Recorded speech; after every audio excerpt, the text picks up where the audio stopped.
नमस्कार दोस्तों, एक और बहुत बढ़िया क्वेश्चन। हमारा स्टैंडर्ड कॉस्टिंग का हमारा चैप्टर चल रहा है। कॉस्ट अकाउंटिंग का जो हमारा सब्जेक्ट है, और कॉस्ट अकाउंटिंग का सब्जेक्ट में भी आता है ये, और मैनेजमेंट अकाउंटिंग के सब्जेक्ट में भी ये चैप्टर आता है। तो क्वेश्चन 1 आपने ज़रूर देख लिया होगा, नहीं देखा है तो देख लीजिए। इस क्वेश्चन में हम बात करेंगे टाइप्स ऑफ स्टैंडर्ड्स। स्टैंडर्ड्स कितने तरह के होते हैं और स्टैंडर्ड्स सेट कैसे होते हैं, कैसे बनाए जाते हैं, कैसे तैयार किए जाते हैं। तो ये 2 क्वेश्चन हम इसके अंदर पढ़ने वाले हैं और ये दोनों क्वेश्चन इंपॉर्टेंट भी हैं। दोस्तों, अगर आप चैनल पर नए हैं तो सब्सक्राइब कीजिए, बेल आइकन भी प्रेस कीजिए ताकि नई नई वीडियोस आपको तुरंत मिलती रहे। मैं हूँ आपका दोस्त अशोक कुमार, आप देख रहे हैं अपना यूट्यूब चैनल एडुट्रिक्स।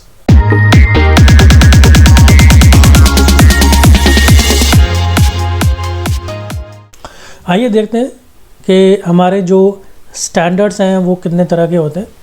देखिए, सबसे पहला हमारे पास है आइडियल स्टैंडर्ड।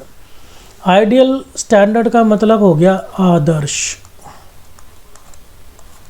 मतलब भाई बिल्कुल टॉप पर, मतलब एक ऐसा स्टैंडर्ड बना दो कि जो भाई अचीव ही नहीं हो सकता।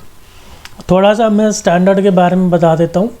जैसे मान लीजिए आपने एक स्टैंडर्ड बनाया कि स्टैंडर्ड कॉस्ट आपकी होनी चाहिए, सपोज़ एक पेन को बनाने के लिए 5 रुपये। 5 रुपये के अंदर आपका जो पेन है वो मैन्युफैक्चर हो जाना चाहिए, पेन आपका बन जाना चाहिए। तो ये आपका स्टैंडर्ड कॉस्ट हो गया, ये आपका एक स्टैंडर्ड है 5 रुपये का, ठीक है। तो बस इसी के बारे में ये सवाल है कि ये कितने तरह के स्टैंडर्ड होते हैं। तो देखिए, पहला हो गया ideal standard. Ideal standard represents the level of performance attainable when prices for labor and labor are most favorable। ये जो लेबर है, ये लेबर की जगह आपका मटेरियल होना चाहिए। 2 बार लेबर हो गया।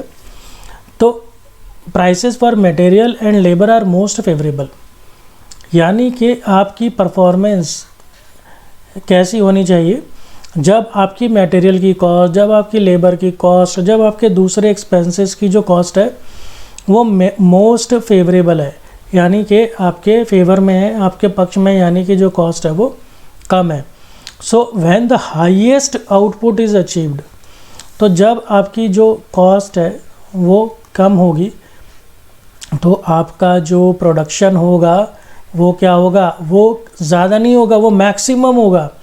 Highest output is achieved with the best equipment and layout and when maximum efficiency, और आपकी जो efficiency है, जो आपकी योग्यता है, जो आपकी कुशलता है, वो कुशलता जो होगी वो कुशलता भी आपकी बहुत हाई होगी। Utilizing the resources result in maximum output, आपका जो प्रोडक्शन होगा वो ज़्यादा होगा with minimum cost, और आपकी जो कॉस्ट होगी वो कम से कम होगी। तो जब आपकी कॉस्ट कम से कम हो और आपका जो प्रोडक्शन है वो ज़्यादा से ज़्यादा हो, तब आप कैसे अपने रिसोर्सेज का इस्तेमाल करते हैं, तो वहाँ पर आपको एक स्टैंडर्ड दे दिया जाता है। This type of standard is criticised due to fact that such standards is practically unattainable. संभव नहीं होता ये आपको, मतलब स्टैंडर्ड ऐसा दे दिया जाता है जो कि संभव ही नहीं होता, पॉसिबल नहीं है। अब सपोज मार्केट के अंदर जितनी कंपनीज़ हैं वो पेन बना रही है, 5 रुपये के अंदर 10 रुपये में बेच रही हैं। अब आपको एक स्टैंडर्ड दे दिया जाए कि भाई आपको ये पेन 5 रुपये में नहीं बनाना, ये पेन आपको 2 रुपये में बनाना है। ऐसा कैसे बन जाएगा जी? कॉस्टिंग के अंदर एक एक पैसा काफ़ी इंपॉर्टेंट होता है, और आपने एक ऐसा स्टैंडर्ड दे दिया कि भाई सब जो पेन 5 रुपये का बना रहे हैं वो पेन 2 रुपये का बनाओ, फिर हम उसको 7 रुपये का बेचेंगे और फिर हमारा जो है नंबर 1 पेन हो जाएगा। तो भाई वो चीज़ 2 रुपये में बन ही नहीं सकती कैसे भी करके। तो ये जो क्या है, ये प्रैक्टिकली अनअटेनेबल, जिसे आप अचीव नहीं कर सकते, वायबल नहीं है ये। नॉर्मल स्टैंडर्ड, नॉर्मल स्टैंडर्ड मतलब सामान्य।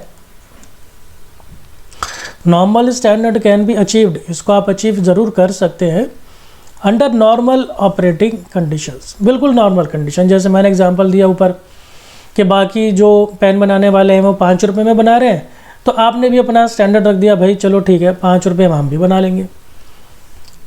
The normal activity is the number of standard hours which will produce at normal efficiency sufficiently good enough to meet the average sales demand over a period of time। सब कुछ normal है, जैसे दूसरे लोगों की cell हो रही है ऐसी हमारे भी नॉर्मल सर्कमस्टांसेस में नॉर्मल सेल हो जाएगी, नॉर्मल प्रॉफिट्स हो जाएंगे। This standard requires a degree of forecasting. तो इसको एक फोरकास्टिंग यानी कि थोड़ा सा भविष्य आप बता सकें, इसकी ज़रूरत होती है कि आप फ्यूचर का में क्या होने वाला है उसको आप पहले से ही पता लगा सके कि भाई अगर हमने सपोज़ दूसरों की तरह 5 रुपये में पेन बना लिया, हम भी उनकी तरह मार्केट कर पाए तो हम भी इतना इतना सेल करके प्रॉफिट कमा लेंगे। तो यहाँ पर क्या है, यहाँ पर देखिए जो आपकी कॉस्ट है वो नॉर्मल है, फिर इसके बाद जो आपका भाई प्रोडक्शन है वो प्रोडक्शन भी नॉर्मल है। तो यहाँ पर क्या है, सब कुछ नॉर्मल है, तो आपने कोई ख़ास काम किया नहीं है। चलिए बेसिक यानी कि आधारभूत। Basic standard is applied only when it is likely to remain constant over a long period of time. अगर आपको ऐसा लगता है कि आपने एक जो स्टैंडर्ड कॉस्ट सोची है 5 रुपये की, ये आने वाले 10-20 साल तक ये ऐसे ही 5 रुपये की कॉस्ट पे पेन बनता रहेगा, तो ऐसा जो स्टैंडर्ड हो जाएगा वो हो जाएगा basic standard. A base year is chosen for the purpose of comparison. अब इसको कंपैरिजन जब हमें करना होगा तो एक बेस ईयर बनाना होगा, एक आधार वर्ष बनाना होगा। वो बेस ईयर क्या हो सकता है, वो बेस ईयर कोई सा भी हो सकता है। जैसे हम 2022 के अंदर हैं तो क्या करते हैं भाई, चलो इन्होंने बेस ईयर किसे बना दिया, इसको बना दिया 2020 को। अब हम 2020 से ही कंपैरिजन करेंगे जब भी करेंगे, भले ही जब हम 2025 में पहुंच जाएंगे तब भी हम 2020 के प्राइस लेकर ही हम कंपैरिजन करेंगे, इसको बोलते हैं base year. Since basic standard does not represent what should be attend in the present period, ये आपको ये नहीं बताता कि अभी प्रेजेंट पीरियड में आपको कितनी कॉस्ट अचीव कर लेनी चाहिए। Current standard should also be prepared when basic standard is used. अब बेसिक स्टैंडर्ड अकेला काम नहीं करेगा, बेसिक स्टैंडर्ड के साथ आपको करंट स्टैंडर्ड भी तैयार कर लेना चाहिए, क्योंकि बेसिक स्टैंडर्ड से हमारा जो उद्देश्य है वो पूरा नहीं हो रहा। तो फिर अब आता है करंट स्टैंडर्ड। करंट स्टैंडर्ड यानी चालू भी यानी बिल्कुल अभी का, अभी present. Current standards are standards which are established for use over a period of time. एक लंबे समय के लिए, जब एक लंबे समय के लिए आप बना रहे हैं अपना स्टैंडर्ड, तब करंट स्टैंडर्ड का इस्तेमाल होता है। यानी कि ये दोनों जो हैं वो एक ही साथ इस्तेमाल होते हैं। Time and are related to current condition. Basic standard जो था वो आपके भूतकाल से थोड़ा ज़्यादा जुड़ा हुआ था, करंट की उसके अंदर बात नहीं हो रही थी। तो अब करंट को भी उसके साथ जोड़ दिया, प्रेजेंट को भी उसके साथ जोड़ दिया है। तो जो प्रेजेंट की कंडीशन है उनका भी ध्यान रखा जाएगा। दे रिप्रेजेंट करंट कॉस्ट, अभी की कॉस्ट क्या चल रही है ये उसको ध्यान में रखते हैं।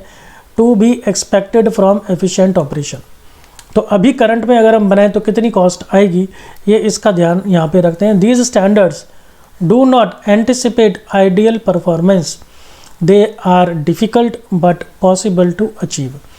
इनको पाना मुश्किल होता है लेकिन असंभव नहीं होता है, इनको हम पा सकते हैं, अचीव कर सकते हैं इन स्टैंडर्ड्स को। और ये आदर्श भी नहीं होते हैं, मतलब कि नीचे के लेवल के ये हमारे स्टैंडर्ड हैं। सबसे ऊपर हमारा आइडियल आता है, आदर्श, उससे नीचे के लेवल का नॉर्मल, और फिर उसके बाद बेसिक और करंट स्टैंडर्ड आते हैं। तो ये हमारा जो पहला वाला हिस्सा है वो हमारा पूरा हो गया है। यहाँ पर मैं आपको एक छोटी सी बात बताना चाहता हूँ। देखिए, हमारी एडुट्रिक्स की एप्लीकेशन है, इसे आप प्ले स्टोर से डाउनलोड कर लीजिए। और इसके अगर आप स्टडी मटेरियल में जाएंगे तो वहाँ पर आपको फ्री का मटेरियल मिल जाएगा, और अगर आप स्टोर में जाएंगे तो वहाँ पर आपको पेड मटेरियल मिल जाएगा। Chapter wise video, PDF, theory सब है उसके अंदर, आपके काफ़ी काम आएगा ये। अब देख लेते हैं कि एक स्टैंडर्ड किस तरीके से सेट होता है, सेटिंग ऑफ स्टैंडर्ड कॉस्ट, यानी कि एक स्टैंडर्ड आप कैसे बनाते हैं। जैसे अभी मैंने कहा कई बार कि आपने सोचा कि जो आपकी स्टैंडर्ड कॉस्ट है वो 5 रुपये होनी चाहिए, तो ये कैसे डिसाइड होता है, इसको कैसे करते हैं।